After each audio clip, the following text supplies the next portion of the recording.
Good morning students. Sairam, Ruchita Miss here.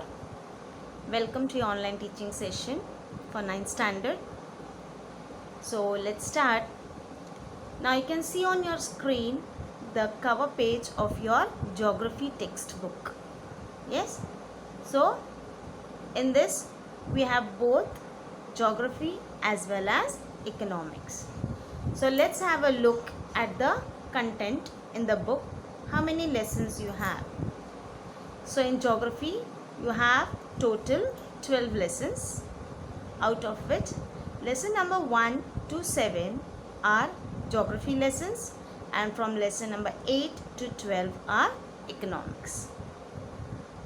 So when we learn geography, automatically maps come to your mind, right? So let's start with the first lesson in geography. Now before I start, just answer my question. So my question is, what are maps? Yes? Now everybody will know what are maps, right? You'll tell me, Miss Maps. Now you also know the different uses of maps, right? What are the uses of maps? Yes, maps are used to show the location, they show the direction of a place. But apart from that, what else does map show? So let's have a look at the definition of map. You can see maps are a diagrammatic representation of an area of a land or sea showing physical features, countries, roads, etc. So they tell you a diagrammatic representation of any land or sea or any physical features of countries, names of the countries, places where they are located, and roads. You can see the transport routes also on the map. So from this it is very clear that maps are used for various purposes. That is what we are going to learn, which are the various purposes that maps are used and how do we show them on the map. So that will be learning in your first lesson in geography, that is distributional maps. So what is the first lesson in geography? Distributional maps. Now the topic itself is telling you distributional maps means maps are of course divided or distributed into various categories. Now, but before that, as we have learned earlier also, that maps shows us the diagrammatic form of various things. So let's have a look. What all things maps show for us? It will show you the vegetation or the crops that are grown in various regions. Secondly, it will show you the type of soils various regions, various places, countries are having. Then it tells you about the climate, that is rainfall, weather, etc. And then it also tells you about the various or different places located on the map. Yes. So in this way you can see that maps tells you about so many things. Tells you about places, it tells you about weather, it tells you about crops, it tells you about population and many other things. So now what are these? So what is the main aim of map? Yes. So what is the aim of map? The aim of map is to show location of a place and distribution of variables. Now what is distribution of variables? As we have seen that apart from showing the location of places, map also shows us the types of soils that is grown, various crops that are grown in particular region, population, rainfall, temperature. So in this way it tells you about various things. Now when we have seen earlier on the map, as I just now showed you, so you can see that map shows you so many things.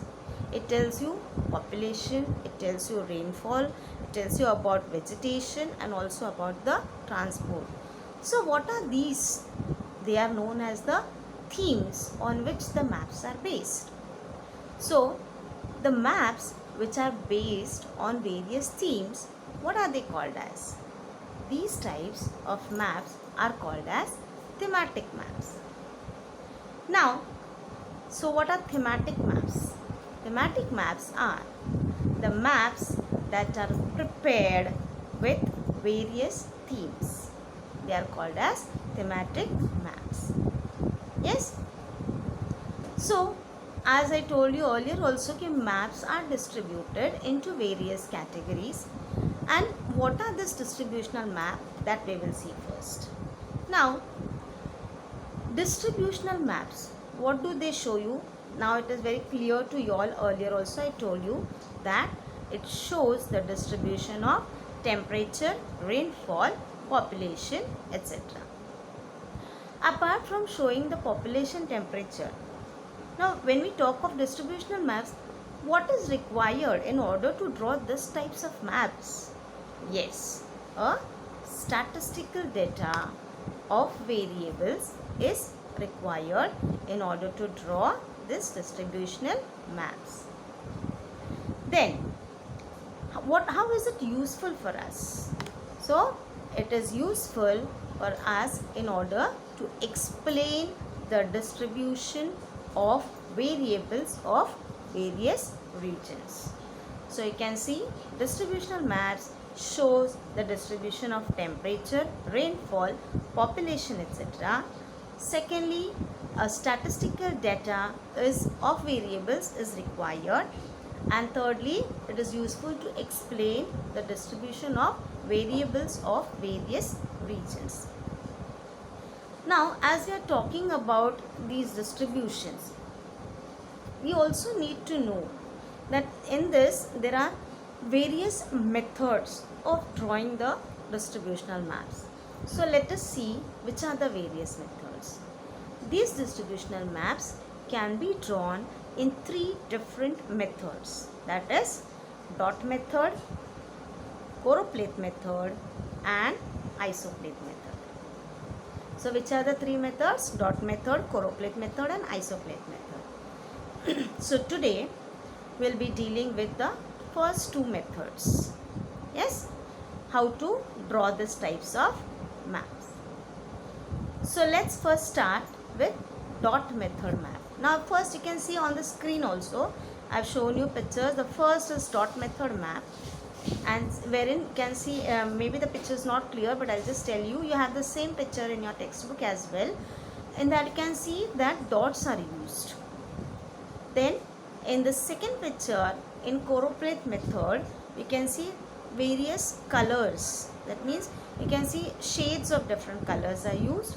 And in the third, it is an isopleth map, wherein there are various lines are drawn, and it is mostly depending upon the weather or climate of a particular region. So now let us see what is dot method map. Yes, as it is very clear that dot method map means dots are used in order to draw this type of map. Secondly, what else is required?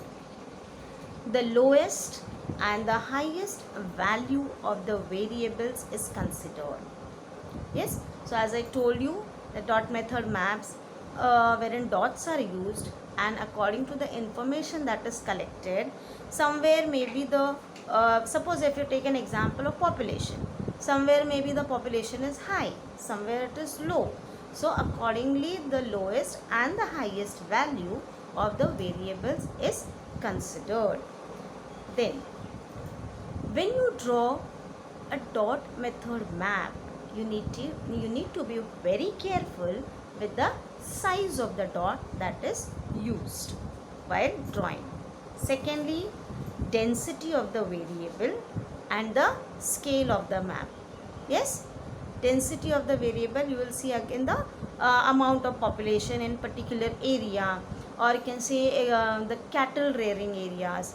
So in this way you have to be very clear with the density of the variable, and the scale of the map is considered while drawing the dot method map.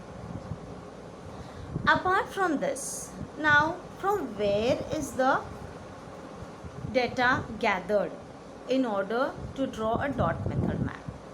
Now this data is gathered through various, by means of counting. Yes, it is used counting. For example, say about the population of a region, etc. So we can count, right? In a particular region there is population from about 200 to 400, or you can say here it is say 600 to 800. So accordingly it could be counted. So the data which is gathered through counting is used for dot method map.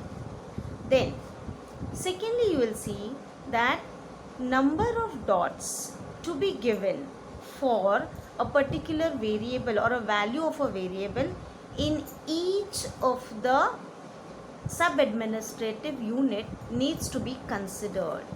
Now sub-administrative units of a particular region, like one administrator, many schools are schools of administration, wherein you have one sub-administrative unit of administration ruling the other regions. So in this way, if you have to be very much clear with the number of dots you have to give to that sub-administrative value to be given to each sub-administrative unit. And first thing, you need to decide about the number of dots you will be using.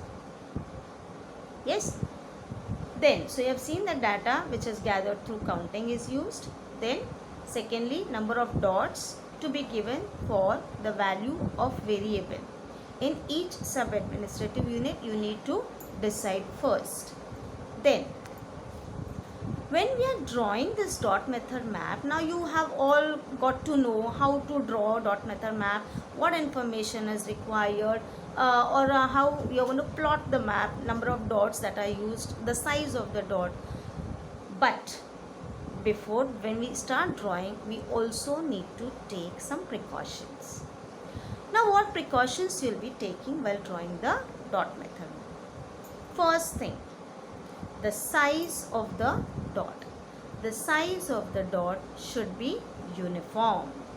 So like suppose if you are drawing a dot method map for say example as Amravati district, and you are mentioning about Achalpur there.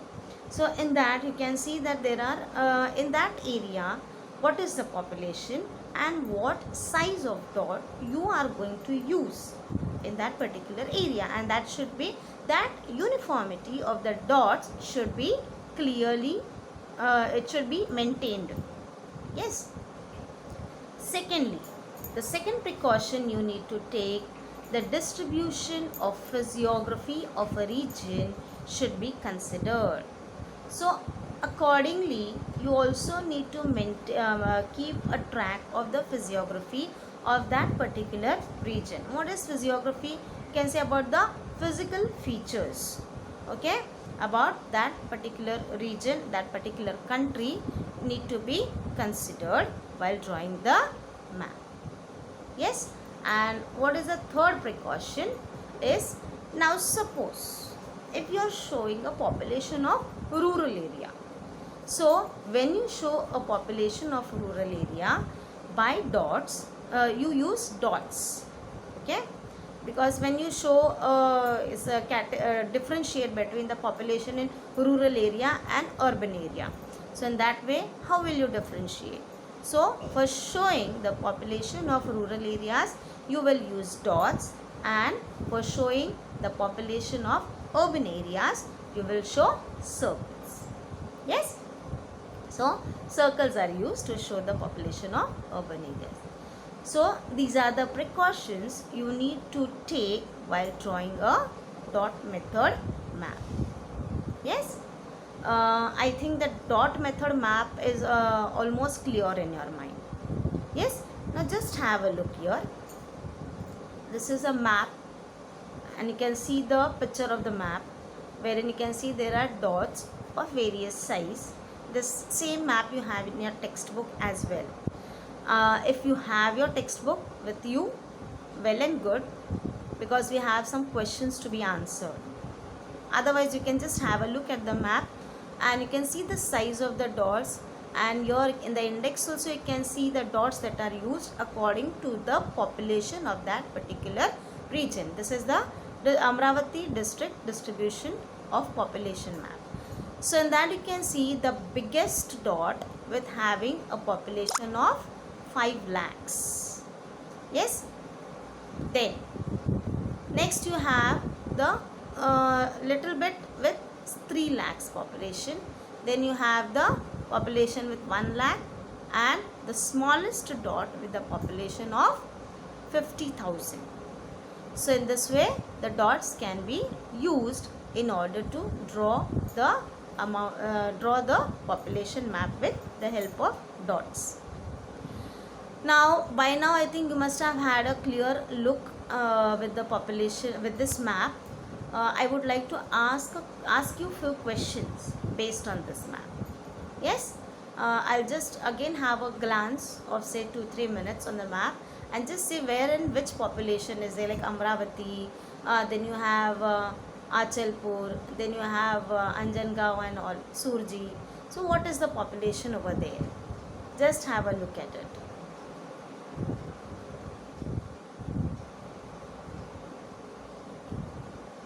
Okay. Yes. Now my first question. What is the population of Amravati town? Yes. Well, had a look at the map. Correct. So you can see the population of Amravati town is 5 lakhs. Yes. Second question. Name the place having 1 lakh population on the map. So which was the place with 1 lakh of population? Yes, it is Achalpur. Yes. My third question. Which part of the map shows sparse distribution of population? Sparse means less. So, which part shows the sparse distribution of population? Yes, it is the northwestern part which shows the population to be very sparse. So, here we have finished with the dot method map. Yes. So, I hope everything is clear in your mind. Now, let's see the second method of drawing the map, distributional map, is the choropleth method.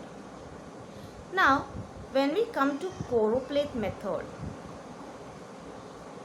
what do we need to take in mind while drawing a choropleth method map? So you can see data regarding various geographical variables is shown by shades or tints. So you can see the difference that in dot method map we use dots in order to show the distribution of variables, wherein in choropleth map we use what? Shades or tints. Shades mean shades of various colors. And what is tints?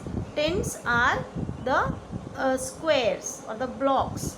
I'll show you in the next map, in the picture, that are used in order to draw the map, choropleth map. Then secondly, you will see the data used for different variables is obtained through various processes. Yes, which are the various processes? Such as measurement and survey. So in dot method map, we have seen from where do we gather the information, which information is considered the which is gathered by means of counting. Yes, and here the data used for different variables, from where it is obtained? It is obtained through measurement and survey. Now measurement means what?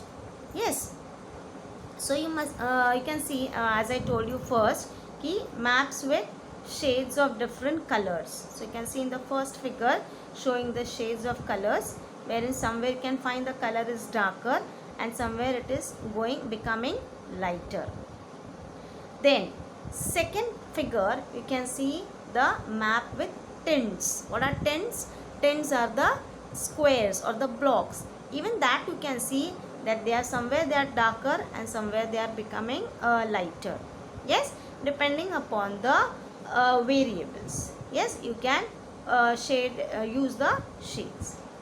Now as I told you that the data which is gathered through the process of measurement and surveying. So you can see in this figure, in this picture, that a measurement of roads or surveying is done. So you must have also seen in your area sometimes some people standing on the road and taking a measurement and all. So that is how the data is collected.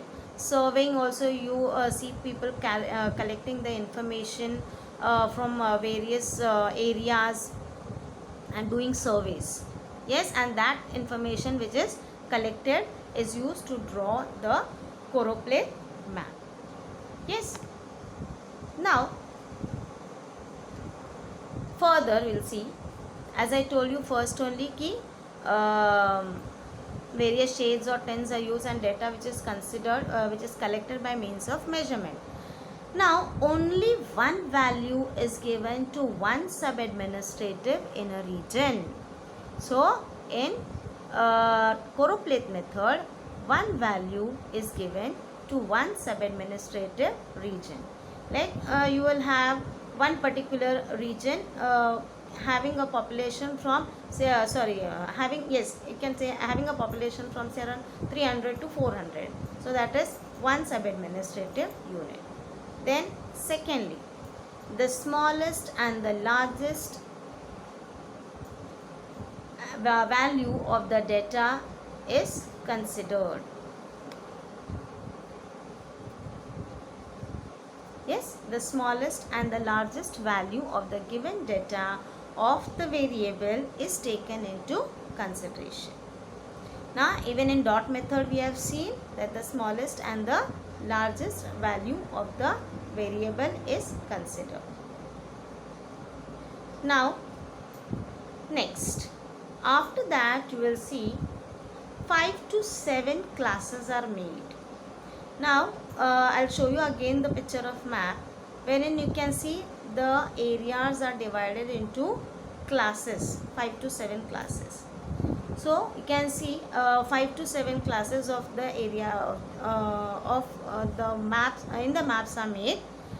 Each class is assigned a tint of the same color or black and white pattern. So each class, like as I told you earlier also, population with 400 to 800. So that area will have the shading of same color.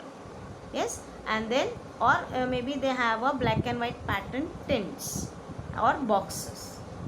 Then the shades or the patterns become darker with the increasing values of the given variable, like 200 to 400, 400 to 600, 600 to 800. So accordingly you will find that the shades of the colors keep on changing. They become more darker. Yes. So in this way a choropleth map is drawn.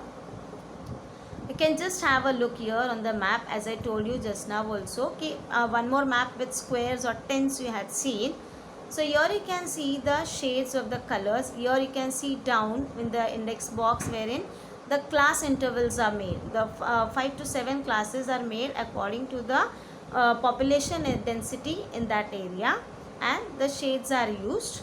Yes, darker, then little bit little lighter, then lighter and more. So it is according to the population in that particular area, the shades are changing.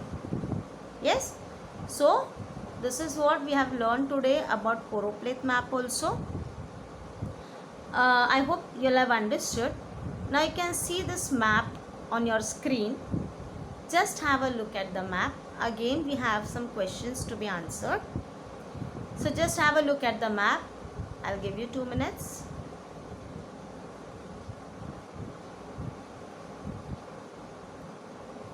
Okay, let's proceed. Tell me, name the talukas having population density between 300 to 400 person per square kilometer. So, which is that? Yes, it is Anjangaon, Surji and Dharni Taluka. They are having the population from 300 to 400 person per square kilometer. Second question. What is the density of Amravati Taluka?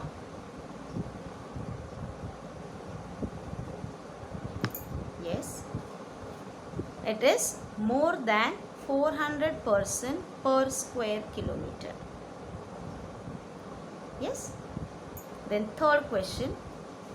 What is the population density of Dharni Taluka?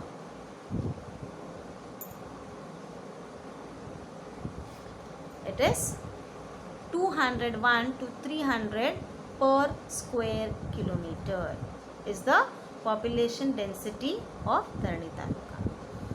So children, today we have learned about what are maps, what are distributional maps. Then we have learned the three methods of drawing the map, in which we have learned two methods in detail, that is the dot method and the choropleth method. Yes, the third method will be doing it in the next class. Now just we'll have a recap of what we have done. Let me ask you a few questions. Just see if you are able to answer it. Yes, a small activity. In how many ways distribution can be shown on a map? Yes, into how many ways can we show? Yes, we can show it in 3 ways. Yes, the distribution can be shown in 3 ways, that is the dot method map, choropleth method map and the isopleth method. Then, what are maps prepared with special themes called as? So, the maps which are prepared with special themes, what are they called as? Yes, they are called as thematic maps. What are they called as? Thematic maps. Then, which data of the variables is used to draw distributional map? So, which data do we consider? Yes, the data which is gathered through statistical data is required in order to draw distributional map. Yes, so we'll stop for here today. We'll continue in the next class. Thank you.